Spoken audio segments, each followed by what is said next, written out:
Hi, Ben. Hello. Oh, it's a WebEx fucking meeting. God damn it. All right, all right, I have to be offline in like for 5 minutes. One sec. No worries.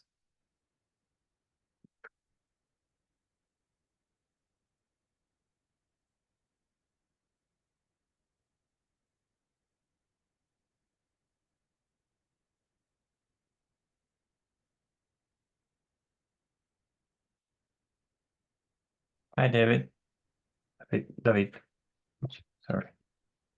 Bonjour. Bonjour.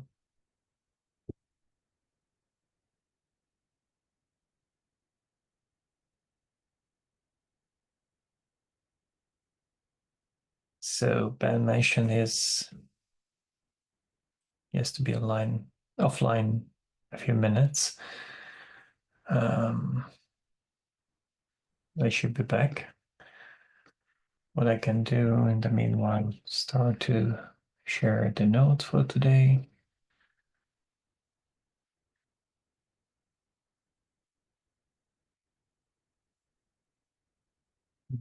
Sharing the right thing.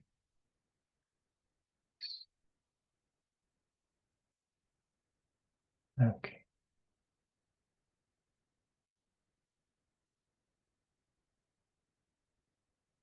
Right. Hopefully you can see my screen.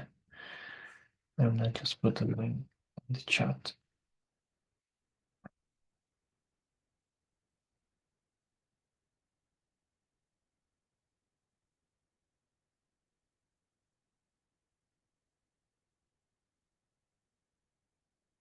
Sorry, I missed last meeting.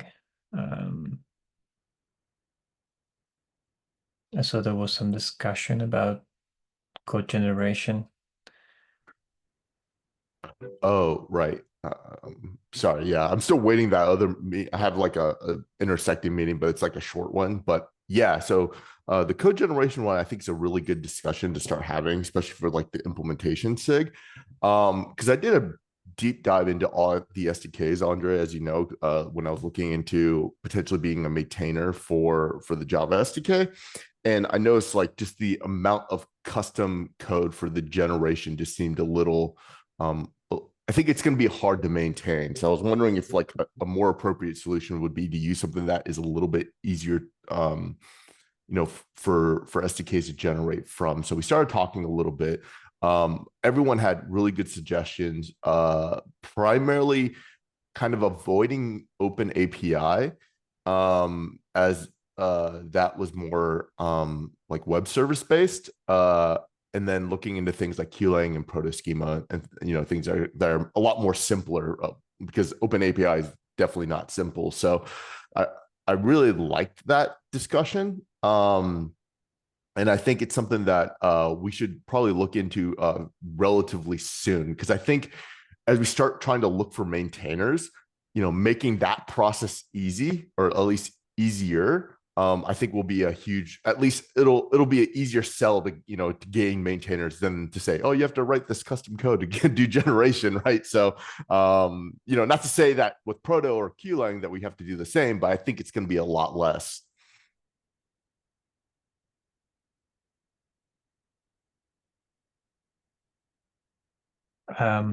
Yeah, yeah.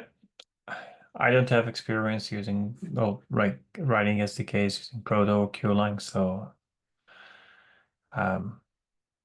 but yeah. So I guess there is the thing the problem of the initial investment that you need to do to get there. Yep.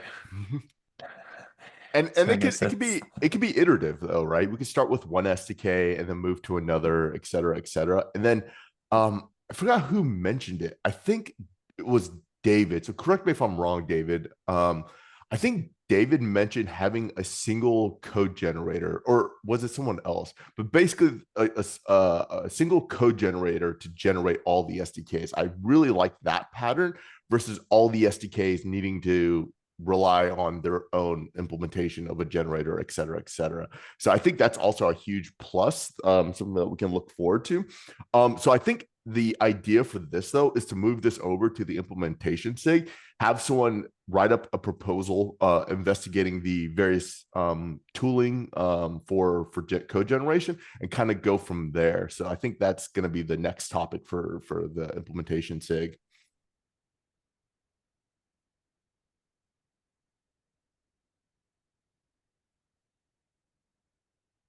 Okay. Can you guys remind me again why JSON schema doesn't work for this? Yeah, I would say just go look at the SDKs, but it's a little bit, but I think like just looking at the SDKs, like the amount of custom code that needs to be written is ridiculous. Like it's pretty nuts. So that's why every code generation is custom. So we had to write. So CDEvents has n number of SDKs. There's n number of custom code generators, and each one of those are very different in their implementation, right? So that's why. So having a single language that describes this with vast support in the code generation aspect of things like tooling is beneficial. The issue with JSON schema is it lacks the tooling. So that's the problem that we're trying to solve here, because maintainability is the primary issue. So that's what we're solving for. I did on my side a quick search also on this topic. Today, the JSON schema ecosystem is the ecosystem with most of the tools. To be fair, why we have custom code generator, etc. It's because we don't use the full. Not the full capability, but we don't use the maybe the right patterns to do some stuff.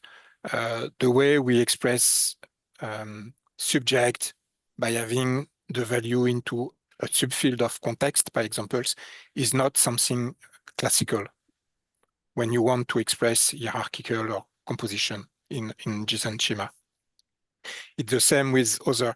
So if we choose one language or another, maybe protobuf, IDL, or are one of the second most with most of the tools, we have to embrace, if I could say, the way data should be described, etc.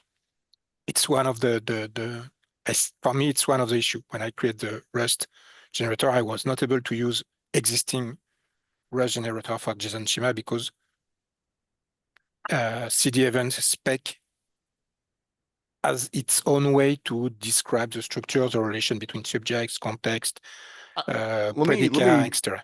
Let me add one thing there. I don't think it's doing it the wrong way. I think it does it the correct way that JSON schema allows for. That's why the default code or the default validators for JSON schema that's maintained by JSON schema works.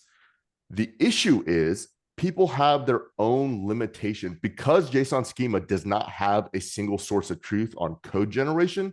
People add their own flavor and sometimes might not have all the features that JSON schema supports.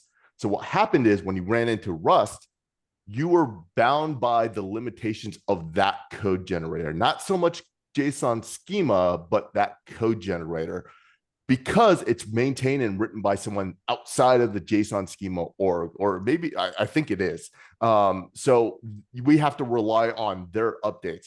Things like protobuf and QLang, from what I saw, is all maintained by that organization. So we will know, unless there's a GitHub issue, et cetera, that the tooling is probably going to be in sync with the schema that's out today. So I think that's a huge benefit.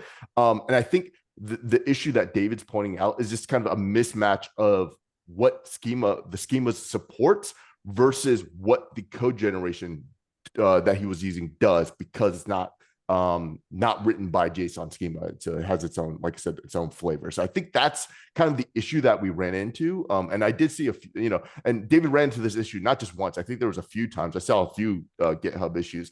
So I think moving to something that's a little bit more strict on who maintains it and what tooling we use, as well as following best practices, to describe, as David was saying, to describe our models will go a long way. So I think it's a little bit of a combination of both.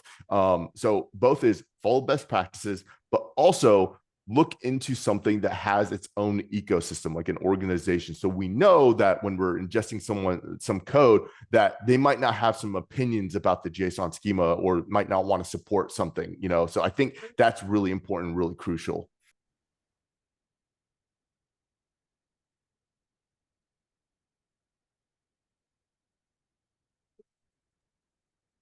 So the only thing else I'd add to this is that while we should, if we're going to go down this path, we should make sure whatever we use can generate our JSON schema. So we have one source of the truth, right? JSON schema, you mean not the JSON schema, but you mean like generating the JSON raw JSON? Because we're not going to be using JSON schema anymore. Okay. So what defines the spec moving forward? The language? No, it would be QLang or protobuf, which they have their own. They have their own schemas. I understand that, and then but we still need to have JSON schema. So are you going to maintain the JSON schema separate from the QLang? Wait, why do we need JSON schema? You're talking about the schema language, right? Not the code schema, right? Well, I need to be able to validate the JSON I'm getting when I have a REST service. Yeah, that's done by protobuf or I don't know much about QLang, but that's done by protobuf. Okay, so what if I don't want to use protobuf? Then you're kind of SOL, because that's protobuf doesn't just do protobuf. Sorry, it's proto schema. So you can use JSON with it. It's going to do its validation that it writes. It doesn't need to rely on JSON schema. Okay, I'm just saying that I have run across far more systems that are JSON schema based than I have that are protobuf or proto schema, and I've never seen QLang in a validation scenario. So just pointing out that if you go down that road, if you choosing the least common denominator or the most common method usually does well for open source projects. But okay, I mean, that's why you said you want to do the research. Yeah, but I would disagree. Every project that I've ever used mostly relies on Proto or Open API. Open API is vastly more popular than JSON schema. So I don't know where those stats are coming from. So I'm going to disagree there. But with that said, I think you are right, though. It is important to do the research. It is important to understand what tooling and et cetera. But I think, before we kind of jump the gun on, this is a decision that we're going to be making, I think we need to write the proposal first, because I feel like you're a little bit hesitant right now, and that's fine. But I think very hesitant. Yeah, I mean hesitant. Yeah, with the idea of potentially changing. But I think the goal here is to write the proposal, and then if there is some issues, right, we can at least discuss them there. So if JSON schema is a strong want from the community, or there's a good reason to continue using it, then yeah, we will absolutely mention that in the proposal and continue with JSON schema if that makes sense. However, if there's a better tool and other modeling languages that do just as good of a job, and it doesn't matter how popular it is, it just needs to be popular enough, right? If we were just using a one-off tool or modeling language that only one small few people use, that's one thing. But protobuf is used by Google, so I'm okay with relying on them. I don't know too much about QLang. Open API is used in so many places. I'm okay with using them. And if we decide to go with something more like Smithy, which is AWS based, that's used by AWS to generate SDKs. So I think we're okay in terms of reliability in that ballpark. So I don't think we have to worry too much there, and we can call that out in the proposal if that is the concern. But I think, like I said, this is more of an exercise to explore the different options, see what the next steps are to get there. Like I said, it's probably going to be iterative, and you wanting to use JSON schema is like, it doesn't really matter too much. What I mean by it doesn't really matter too much is that should be completely transparent to the end user. The end user doesn't need to know what tool to generate the SDKs is being used. If you want to use it, or if you want to add your own custom validation layer into the SDKs, we can absolutely allow for that. And you can inject your own JSON schema hooks into it, where it pulls down the JSON schema and then does some sort of validation. That's completely fine. But that's, I feel like, a different problem. So like I said, there's a bunch of questions here that I think we can answer with the proposal, and we can lay out the different use cases if that works for you, Brett. Yeah, it's fine. Again, I just, yeah, okay. Well, something you said, Ben, I don't think I fully agree that, I don't think JSON schema is the tool we use to generate the SDK only. Today JSON schema is the spec, right? So we have a markdown version of the spec as well, but it's a reference. It's what we use to validate. It's basically defines what CDEvents are. So we can change the language for that, but that needs something that, like, the community is comfortable with. Also, like, when defining custom events, for instance, today we ask people to define their own JSON schema if they want to have their own custom event.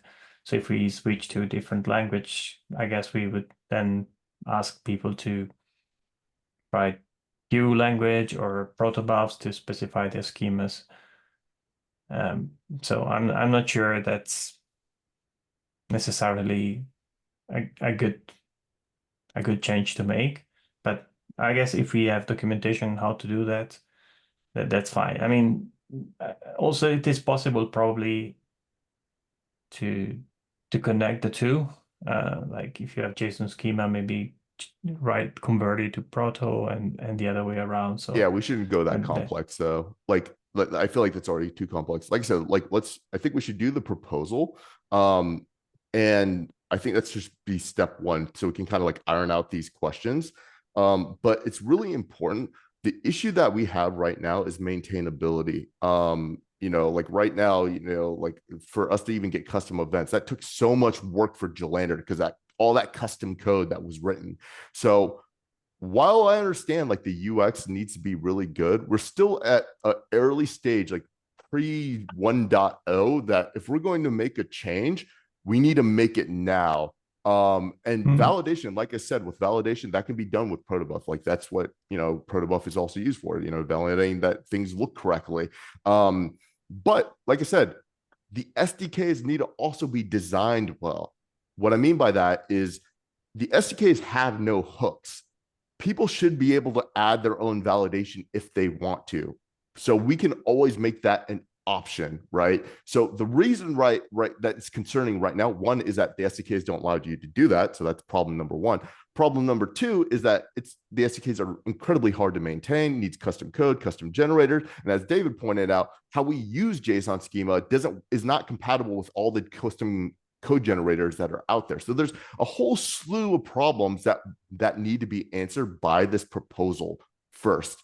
And I'm not saying that there's a solution right now. All I'm saying is we need to write the proposal. We need to figure out what questions need to be answered, kind of number one, and what the impact is. And luckily, like I said, since we're pre 1.0, the impact is still pretty low. And if JSON schema is still a want, let's say we write the proposal and people are pinging about JSON schema, then we need to have some way for the SDKs to have a hook to still allow for that. So I think that's going to be the solution. But again, I think we need to start with the proposal first and then kind of work from there. Because like I said, we can talk about it all day, but like until we gather all the thoughts into one place, I think it's going to be kind of hard to kind of iron out all the specific details. It's kind of what I'm getting at least. Yeah, that makes sense. I mean, I tend to think that going incrementally from where we are now to a better place by adding small bits might be more sustainable for the size of our community than. But yeah, I mean, I totally agree. It makes sense to, see what the options are, how much it costs in terms of effort to implement each of them, and what are the benefit and the cons of each, for sure. So do we have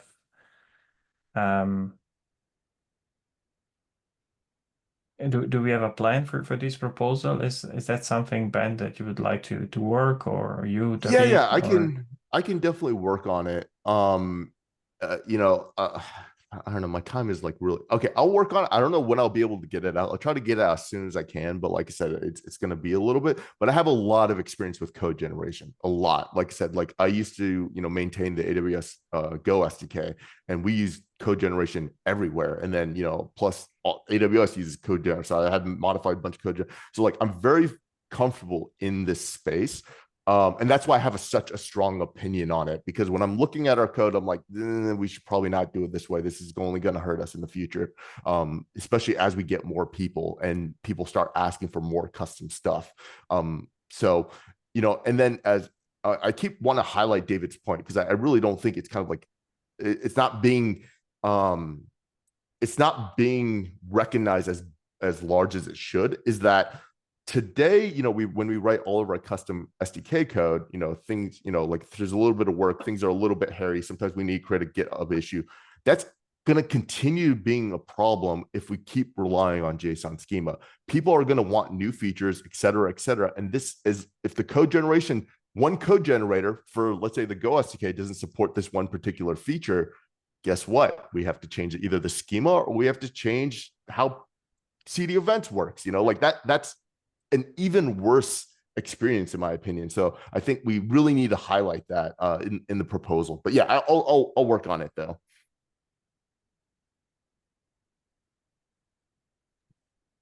All right. Yeah. Thanks, Ben, and everyone. Anything else? And otherwise, we move on with the next agenda item. All right. Well, to be honest, I didn't have much that I added on the agenda. So only so Oktoberfest has started, and we joined as a project for the CDF. And there is one initial contribution, which is about writing FAQs, adding an FAQs, which is an old issues we had in our backlog. And so, yeah, I would, I wanted to propose, if anyone is interested, to also contribute a review.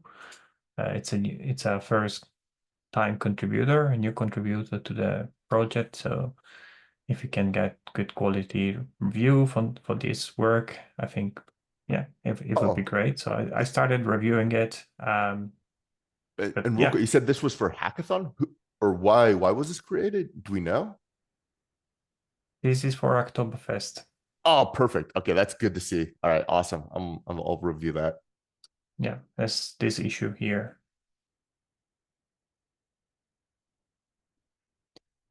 It's an old issue we had in our backlog that was labeled as Oktoberfest. So we had one contributor pick that up.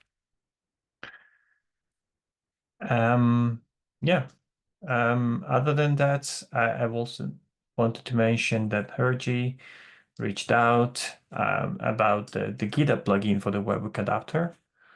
And he put down a proposal. We had some chat over Slack, and he basically put down a proposal with initial mapping of events. So we discussed with Hergy that there are too many events on GitHub side that could be CDEvents. And so to kind of restrict the scope in the beginning to deal with like some repository branch and change events to begin with, and leave away things like pipeline, workflows, artifacts, and so forth for the first iteration, because it's just too many to do in one proposal. So again, if folks are interested in this, I think this is a high demand feature to have like something that can translate GitHub events. So feel free to review at your comments on this one. And who created this PR? Is it? I guess I'm asking. Is this another Hacktober? No, he's Hergy. He's one of the contributors to the Rust SDK. Oh, yeah, I remember talking to him. Yeah. Okay, cool. That's awesome. And then the other thing that I wanted to bring up, I mean, Jalander, before leaving, he made a proposal for the Jira translator. And I think it would be good to have this merged. And I wanted to ask. Update? Can you go to the very bottom? Did he add a commit to any of the changes that I asked for? Not sure. No, it looks like he not. didn't. Okay. So, we could probably merge this and then just fix them immediately. They're like very small comments that I have, but like, like I said, they're not worth blocking the PR on. It's just things that are, it's just more Go idiom, being idiomatic to Go, basically. I mean, if you think you would have time to work on this, I think you might be able to add a commit on top of this PR directly, or we could merge these and do a separate thing. But as you know, Andrea, like the lawyers, right? So that's why I was hoping he'd get to it, but if he's unable to, then yeah, no, I thought this, because this is design, I wasn't sure if it was something that you could do, but okay.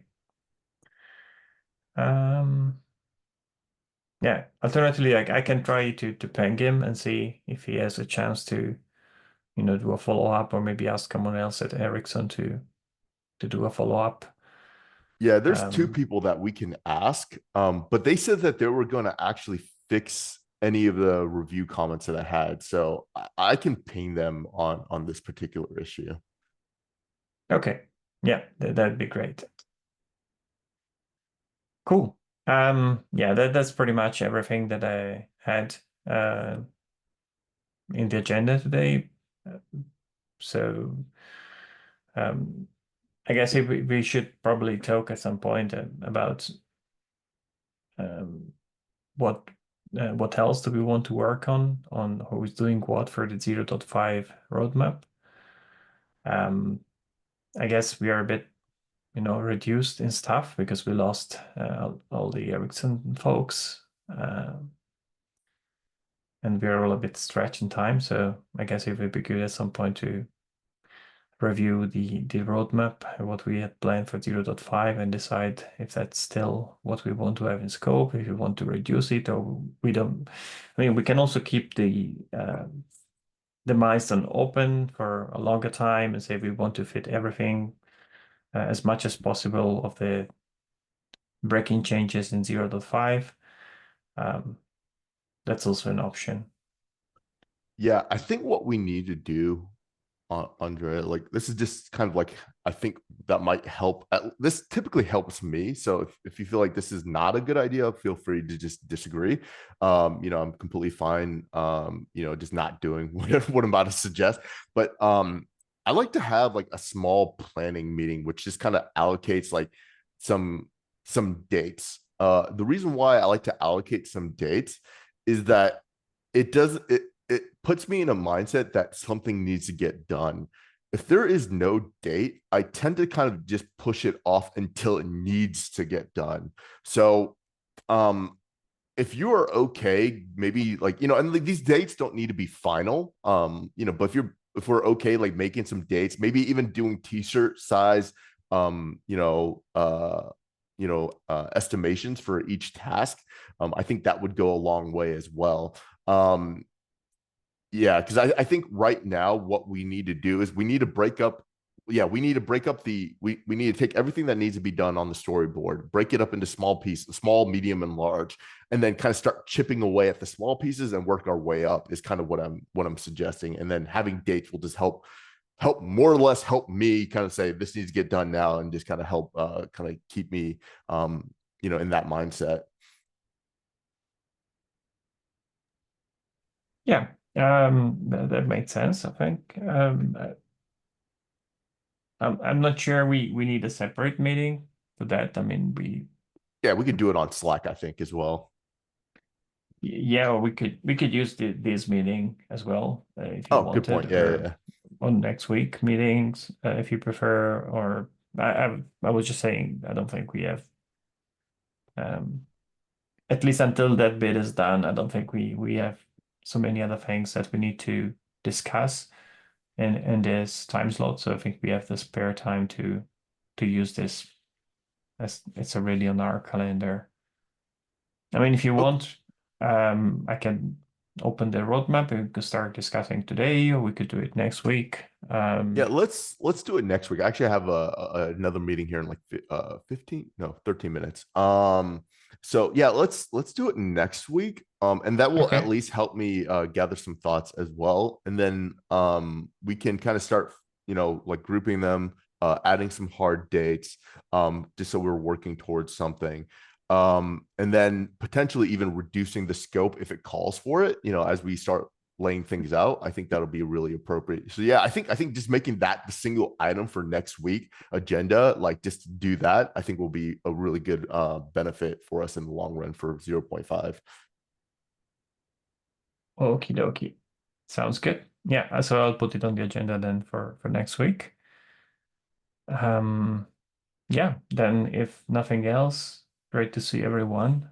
Thanks for joining today, and until next week. All right, bye everyone. Bye.